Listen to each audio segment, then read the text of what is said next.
If suddenly there is no notification sound for new messages received in Facebook Messenger, then what you do is, the first thing is you simply restart your phone. Sometimes simply restarting the phone fixes many of the minor issues. The next thing that you will do is you'll open this control center and make sure that your phone is not in this vibration mode or mute mode. Make sure that it is in this sound mode. Also, what you do is swipe to the left, and if you see there is an option do not disturb, make sure that if it is enabled like this one, then what you do, disable this option do not disturb. After that, the other thing that you have to check is you have to go to settings.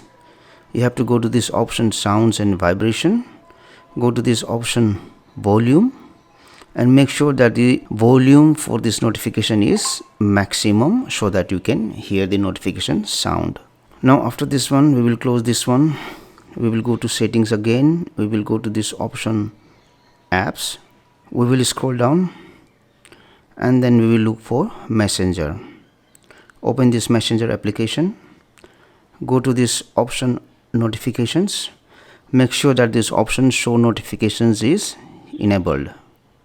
After that, the other things also should be enabled, and go to this chats, and if you see there is an option notification style, make sure that this is selected to sound and pop-up.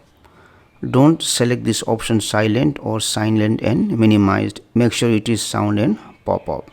Now once you have finished this one, the other thing that we will do is we will again go to settings. We will again go to apps. We will again open Messenger application. Then what we will do is we will go to this option storage.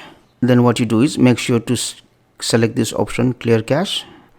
So clear the cache files for the Messenger application. So once you have done these things, check if you can hear the notification sound for new messages when you receive in Messenger application.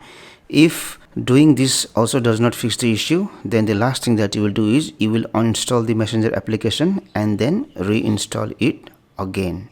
Also make sure that the speaker of your phone is not damaged. So try to play any voice audio or try to open YouTube videos to make sure that the speaker is also okay. Hopefully this will fix the issue.